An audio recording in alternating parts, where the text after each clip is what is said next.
This funny and handsome young man laughing with a group of friends is Abel, a relief distribution officer working for a local NGO. The NGO that Abel works for is a UN partner organization that recently opened a reception center next to Abel's village.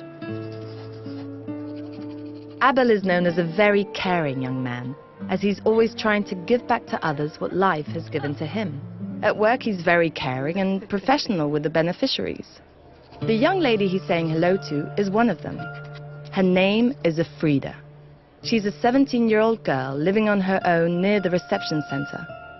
Like everyone else here, she thinks Abel is really friendly. She's very shy, but eventually finds the courage to say hello to him for the first time. But probably not the last time.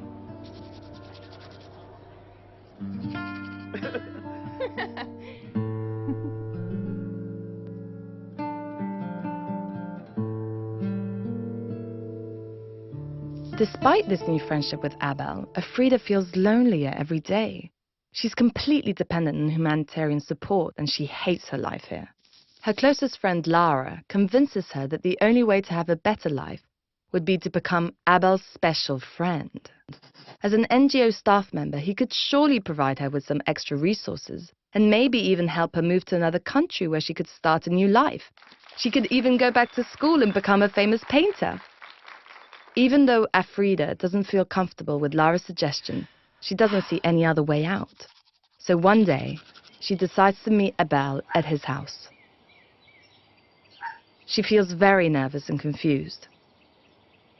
Abel is surprised to see her here, but decides to invite her in. After chatting for a bit, she finally tells Abel that if he provides her with some extra services and support, she would be willing to sleep with him. Abel doesn't know what to think. He would have never expected his friend to act this way. But Afrida insists. She's a good-looking young girl. Maybe a bit too young. But in Abel's village, girls of her age would be married already.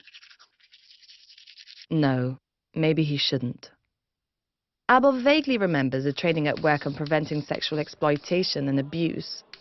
Unfortunately, he has forgotten the details since he did not think the training was important at the time. He believes that the rules probably don't apply to him anyway because he works for a local organization. And Afrida is the one who showed interest in him first, after all. And they both really like each other. Why wouldn't he help her anyway?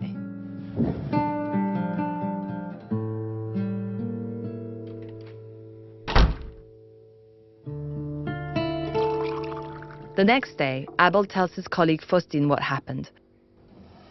Faustin doesn't feel comfortable with the story. He's not sure if Abel has acted inappropriately. It was a consensual encounter, he thinks.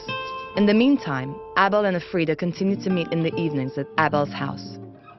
Faustin soon learns that Afrida is only 17 years old. This is against the rules of their organization, which forbids sexual relations with anyone under 18 years old, no matter what the legal age of consent of the country is.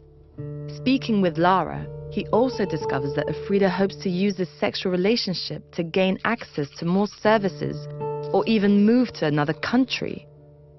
Faustin feels that Abel needs to put an end to these encounters. What if the community finds out about the affair? What if Afrida gets pregnant? This won't look good for the organization. Also, will Abel get in trouble? There is too much that could go wrong here. Faustin tells his colleague to either stop meeting with Afrida or to formalize their relationship by getting married as soon as possible. Beyond that, Faustin is not sure what else he can or should do. So he decides not to take further action.